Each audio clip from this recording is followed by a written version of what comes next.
اللہ رب العزت کا شکر ہے جس کی توفیق سے الحمدللہ تعالی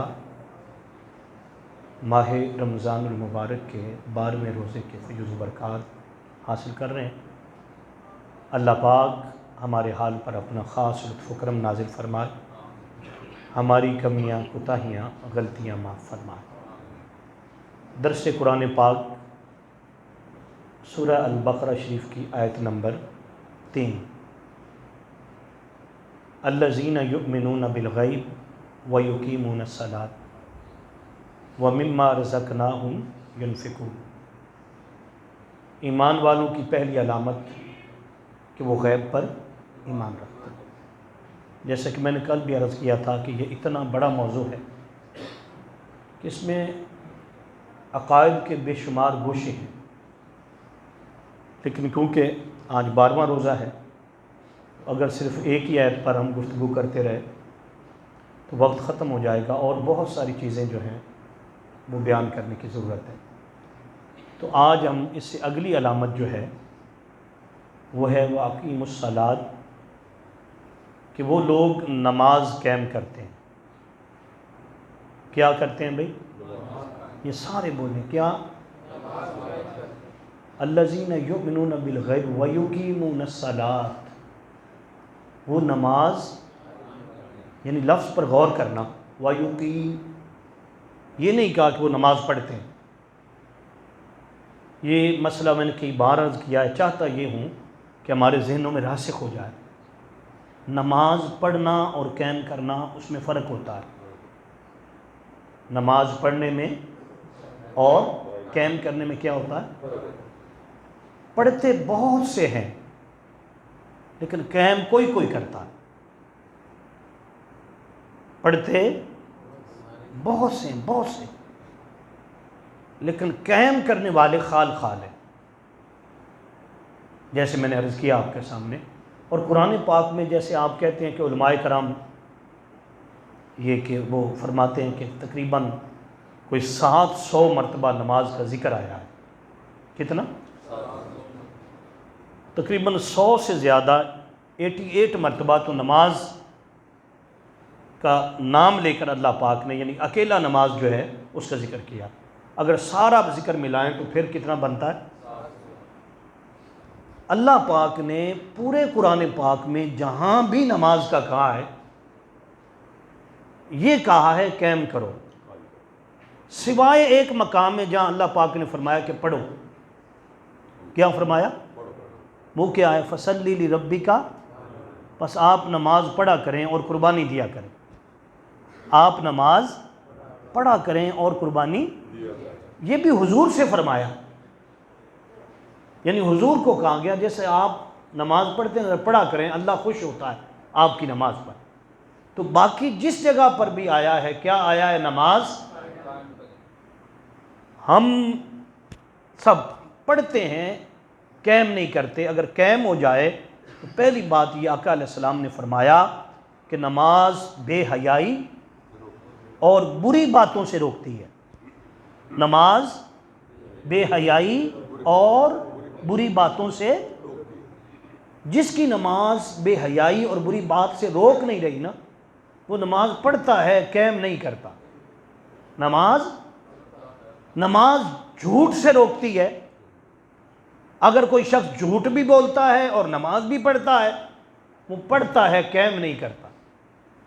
ہر خرابی جو آپ کو باہر نظر آتی ہے کہ ایک بندہ مسجد میں تو نمازی ہے لیکن باہر جا کر کیا ہے؟ ہر برائی اس میں پائی جا رہی ہے، اس کا مطلب ہے وہ نماز قائم نہیں کرتا، پڑھتا ہے۔ قائم نہیں کرتا، پڑھتا ہے، عن قریب وہ پڑھے گا بھی نہیں، کیونکہ اللہ ناراض ہے اس سے۔ جس سے وہ ناراض ہو اسے توفیق نہیں دیتا کہ وہ مسجد میں آئے۔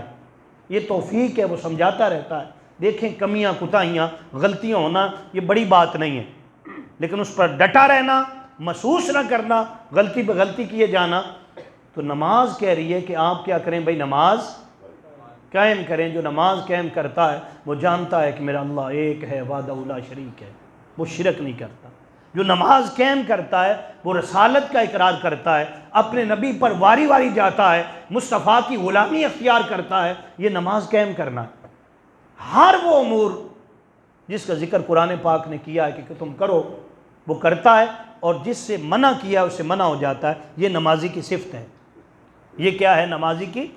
اور آپ دیکھیں کہ جب آپ نماز پڑھتے ہیں، ابھی ہم نے نماز پڑھی ہے تو ہر ایک نے پوری نماز مکمل کرنے کے بعد دعا مانگی، آخری دعا جو نماز کے اندر ہے، ربی جعلنی مقیم الصلاۃ، ربی جعلنی، اے میرے رب مجھے بنا دے، جعلنی کیا کر دے؟ بنا دے، مقیم الصلاۃ، نماز قائم کرنے والا، پڑھنے والا نہیں، نماز یعنی نماز کی روح جو ہے، نماز کا خشوع و خضوع جو ہے، نماز کا جو مقصد ہے، میں وہ پا جاؤں۔ اگر وہ پا لیا نا تو پھر تم ولی اللہ بن گئے۔ کیا بن گیا جی؟ فرق یہ ہے کہ جو اللہ کے ولی گزرے ہیں، اللہ کے نیک بندے، وہ خالی پڑھتے نہیں ہیں، وہ قائم کرتے ہیں۔ اسے جھوٹ بولتے ہوئے شرم آتی ہے، کسی کا مال کھاتے ہوئے کیا آتی ہے؟ بھئی نمازی بھی ہو، کسی کا مال بھی کھا رہا۔ ہاں جی، ہم تو پتہ نہیں استغفر اللہ حاجی بن جاتے ہیں، کیا کیا ہو جاتا ہے، سارا کچھ خود بدلتے نہیں، اہل حرم قرآن کو بدل دیتے ہیں۔ تو یہی بات ہے کہ جس دن ہمیں یہ سمجھ آ گئی نا کہ میں نے نماز خالی پڑھنی، قائم کرنی، تو پھر بدتمیزی ختم ہو جائے گی، بد کلامی ختم ہو جائے گی، گالیاں ختم ہو جائیں گی، گھر میں حسن اخلاق جو وہ قائم ہو جائے گا، بچوں کے ساتھ معاملات درست ہو جائیں گے، یہ لین دین کے معاملے، یہ جھگڑے، جو کچھ ہے یہ اس لیے ہے کہ ہم نماز پڑھتے ہیں، نماز پڑھتے ہیں، نماز کا ٹائم ہو گیا چلو۔ وہ اقبال نے کیا خوب کہا تھا کہ رہ گئی بس رسم اذاں روح بلالی نہ رہی، فلسفہ رہ گیا باقی تلقین غزالی نہ رہی، واعظ قوم کی پختہ خیالی نہ رہی، واعظ قوم کی پختہ خیالی نہ رہی۔ تو بات یہ ہے کہ جب ہماری پختہ خیالی نہیں ہے اور ہم ایک رسم کے طور پر نماز پڑھتے ہیں، تو رسم جو ہے، جب رسم دین میں رسم نہیں ہوتی، دین میں رسم، دین ہوتا ہے، تو پہلا نقطہ یہ سمجھ لیں اور یہ دل میں تہیہ کر لیں کہ ہم نے نماز خالی پڑھنی نہیں، کیا کرنی ہے بھائی؟ بولو بھائی۔ اب میں آگے چلتا ہوں۔ نماز کی 4 قسمیں ہیں، نماز کی، یہ یاد رہے جب میں کوشش کرتا ہوں کہ ایسے ہم کریں جیسے 2 × 2 4 ہوتی ہیں، چند باتیں کچھ ذہن میں رہ جائیں۔ کتنی قسمیں جی؟ پہلی قسم فرض نماز۔ کیا ہے؟ فرض نماز، یہ تو فرض ہے نا۔ اس کے بعد کیا ہے؟ فرض کے بعد واجب نماز۔ کیا ہے؟ واجب کے بعد کیا ہے؟ سنت نماز۔ کتنی ہو گئیں؟ اور چوتھی قسم کیا ہے؟ چوتھی نفل ہے۔ یہ چاروں اپنی اپنی جگہ پر ہیں۔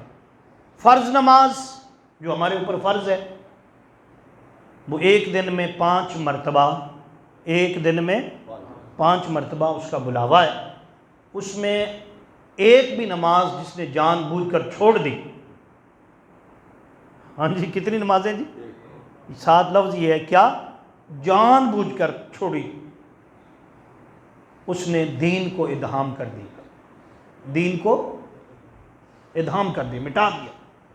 پھر آقا نے فرمایا کہ نماز مومن اور کافر کے درمیان فرق کرنے والی ہے۔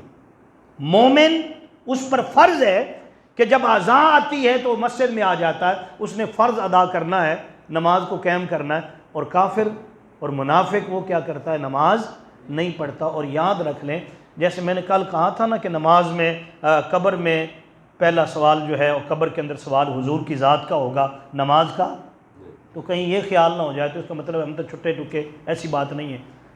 سوالوں سے بھی پہلے، ابھی سوال بعد میں ہوں گے، کچھ اعمال ہیں جو قبر کے اندر آئیں گے۔ کہاں آئیں گے؟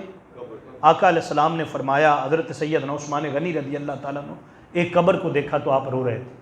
آپ جب بھی قبر کو دیکھتے تھے، قبرستان جاتے تھے، آقا نے فرمایا قبرستان جایا کرو، یہ عبرت کا مقام ہے، آخرت یاد آتی ہے، آخرت۔ تو سیدنا عثمان غنی جب بھی جاتے تو آپ کی داڑھی مبارک آنسوؤں سے تر ہو جاتی، اتنا روتے اتنا روتے اتنا روتے کہ صحابہ اکرام چپ کرواتے، فرماتے امیر المومنین کیا وجہ ہے آپ اتنا روتے؟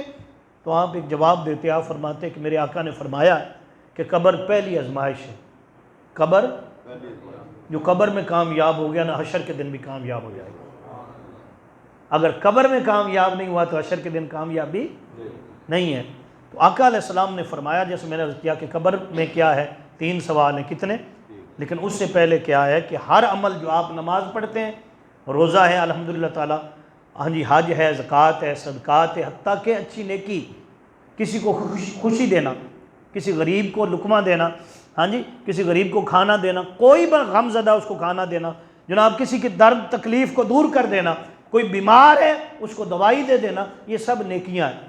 اور قبر میں جب وہ منکر نکیر آئیں گے تو اس سے بھی پہلے یہ آ جائیں گے، اس سے بھی پہلے نماز کے بارے میں ہے کہ جیسے ہی بندہ جائے گا تو ایک چیز آئے گی، بڑی خوبصورت ہوگی، بڑا نورانی چہرہ ہوگا، اس سے پہلے دنیا میں ایسا چہرہ نہیں دیکھا، ابھی مصطفیٰ کا چہرہ بعد میں دکھایا جائے گا، یہ اس سے بھی پہلے کی بات۔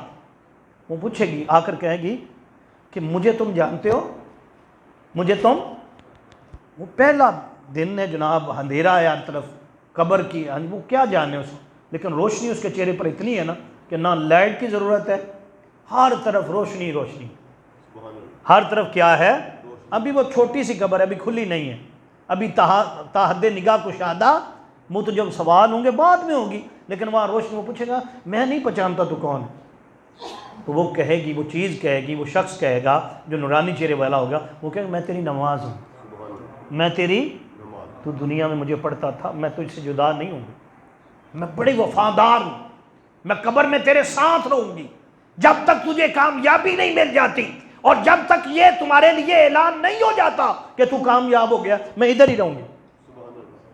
میں کہاں رہوں گی؟ سرکار فرماتے ہیں پھر روزہ بھی آ جاتا ہے، حج بھی، صدقات خیرات جو اس نے کیا ہوتا ہے وہ قبر میں آ جاتا ہے۔ اور ایک بڑی عظیم بات مجھے بڑی پسند آئی، آقا نے فرمایا کہ ایک ایسی صورت والا شخص بھی آتا ہے جو آ کر خاص سلام کرتا ہے، کہتا ہے تو نے مجھے پہچانا؟ وہ کہتا ہے نہیں ہے، میں کسی کو بھی نہیں، کون کون ہو یہ جو آ رہے ہیں پوچھ رہے ہیں، تو وہ کہتے ہیں میں تیری فلاں نیکی ہوں، میں کیا ہوں، فلاں نیکی جو تو نے فلاں کے ساتھ کی تھی، فلاں بھائی کے ساتھ کی تھی، میں وہ ہوں، میں بھی آج تیرے ساتھ ہوں، ادھر قبر میں بھی رہوں گی، تب تک رہوں گی جب تک تو کامیاب نہیں ہو جاتا۔ اور آقا نے فرمایا یہاں تک کہ سورہ یاسین بھی آتی ہے، قرآن پاک بھی آتا ہے، سورہ ملک، فرمایا جیسے مردہ سے لیٹا ہوا ہے اس نے اٹھنا ہے تو وہ سینے پر ہوتی، جیسے وہ اٹھتا ہے، فرمایا وہ قبر والے جو ہیں منکر نکیر آتے ہیں تو سورہ ملک کہتی ہٹ جاؤ پیچھے، یہ مجھے پڑھنے والا رات کو پڑھ کر سوتا تھا، اگر تم نے کوئی بات ایسی کر دی نا یہ خوف زدہ ہو گیا تو یاد رکھو میں اکیلی نہیں ہوں، میرے ساتھ اور بھی ہیں، کتنی ہیں؟ اور قرآن پاک کی کل صورتیں، ہاں جی کل صورتیں جو آئیں گی، اور اس سے بڑھ کر کہا کہ میرے ساتھ ایک اور صورت ہے جس کو سورہ یاسین کہا جاتا ہے، تو فرمایا یہ سارا کچھ کہاں آئے گا جی؟ قبر میں آ جائے گا۔ اور فرمایا جب سوال ہوں گے، جیسے آپ سنتے رہتے ہیں بار بار سنتے رہتے ہیں، یہ سوال ہوں گے تو وہ ساتھ ہی بیٹھے ہوں گے، وہ بتائیں گے یہ کہہ دو یہ کہہ دو یہ کہہ دو، یعنی یہ مددگار ہیں جو اللہ رب العزت کی طرف سے قبر میں بھیجے جائیں گے۔ اس لیے فرمایا کہ لوگوں نماز کی حفاظت کرو، جیسے میں نے کہا یہ کتنی قسمیں ہو گئی تھی؟ 4۔ پہلی کیا ہے؟ اس میں تو آپ چھوڑ ہی نہیں سکتے۔ دوسری کیا ہے؟ واجب اور فرض کا فرق کیا ہے؟ ہاں جی واجب وہ ہوتی ہے جو اللہ پاک نے حکم دے دیا اور وہ قرآن کی آیت بن جائے، کیا بن گئے وہ، کیا فرض وہ ہوتی ہے جو قرآن کی آیت بن گئی، اور واجب وہ ہے جو مصطفیٰ کریم آقا کی صحیح حدیث پاک سے ثابت ہو اور آقا نے فرمایا ہو اس کے بغیر چارہ نہیں ہے، اگر چھوڑ دیا تو گناہگار ہو جاؤ گے۔ جیسے آپ وطر پڑھتے ہیں، کیا پڑھتے ہیں؟ یہ کیا ہے؟ واجب۔ اور بھی واجب نمازیں ہو سکتی ہیں، جیسے آپ کوئی منت مان لیتے ہیں کہ میں اگر میرا یہ کام ہو جائے تو میں اتنی رکعت پڑھوں گا، 1000 رکعت پڑھ دوں گا، 500 رکعت پڑھ دوں گا، یہ کیا ہو جائے گا؟ واجب ہو جائے گا۔ یہ کیا ہیں؟ واجب نمازیں۔ اس کے بعد آگے کیا ہے جی؟ سنت۔ اب سنت کیا ہے؟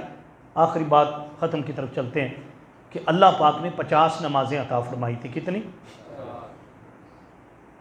پھر موسیٰ کلیم اللہ کو بھیجا تھا کہ تو کھڑا ہو جا، جب حضور آئیں گے تو اس سے پوچھنا بھی کتنی نمازیں ملی۔ انہوں نے پوچھا کہ یا رسول اللہ نے آپ کو کیا تحفہ عطا فرمایا، بتائیے ذرا۔ تو سرکار نے بتایا اللہ نے مجھے پوری 50 نمازیں دی ہیں۔ حضور نے بڑے خوش ہو کے بتایا۔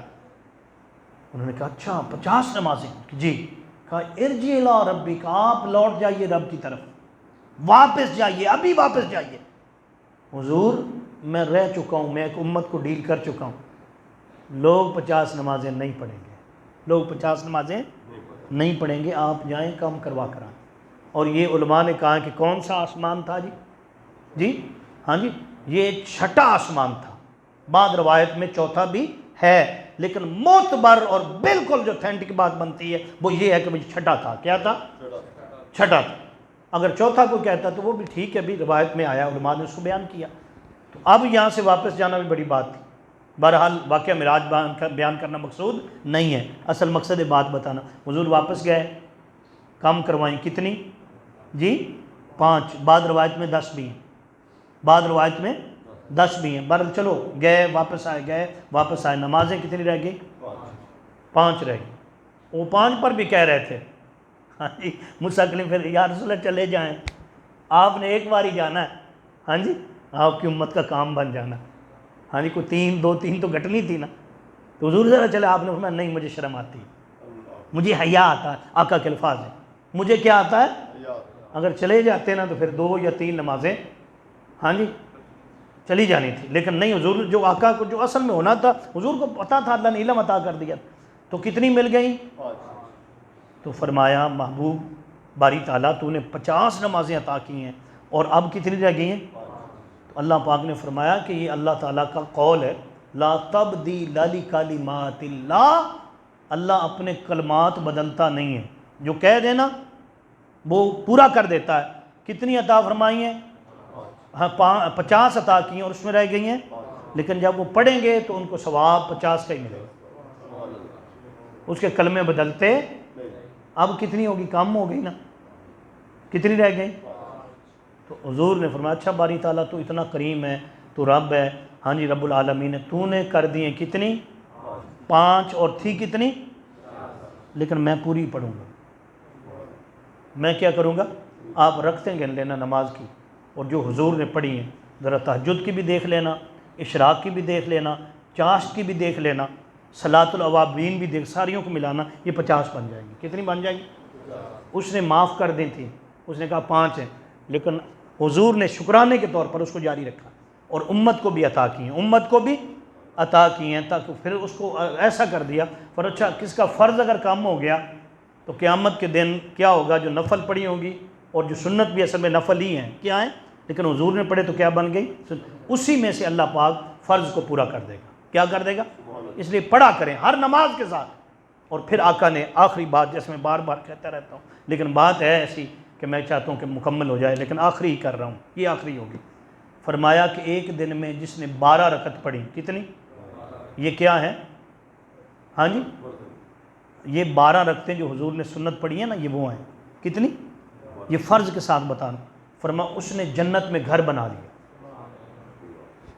کیا بنا لیا؟ تو صحابہ نے پوچھا حضور بتا دیں یہ کون سی؟ آپ نے فرمایا کہ قبل صلاۃ الظہر، یعنی فرض نماز ظہر جو ہے اس سے پہلے 4 رکعت پڑھنا، کتنی؟ پھر فرمایا بعد از نماز ظہر، اس کے بعد 2 رکعتین 2 رکعتیں پڑھنا، کتنی؟ 2 رکعتیں پڑھنا۔ پھر مغرب کے بعد 2 رکعتیں پڑھنا، کتنی جی؟ مغرب کے بعد۔ پھر عشاء کے بعد کتنی؟ بولیں بھائی، 2۔ عشاء کے بعد کتنی؟ 2 رکعت پڑھنا، اور پھر فجر سے پہلے کتنی پڑھنا؟ 2 رکعت پڑھنا۔ یہ تعداد آپ گن لینا بعد میں، یہ بنے گی 12۔ کتنی بنے گی؟ فرمایا جس نے پڑھ لیا نا، اللہ نے جنت میں گھر بنا دیا اس کو۔ اس لیے آج بس اتنا رکھ لیتے ہیں کہ 4 کے سمے کی نماز ہے، اگر اللہ کو منظور ہو تو کل اسی نماز پہ گفتگو ہو جائے گی، اگر اللہ کو منظور ہوا کوئی کمی رہ گئی ہو، کوئی خطا ہو تو معاف کر دیں۔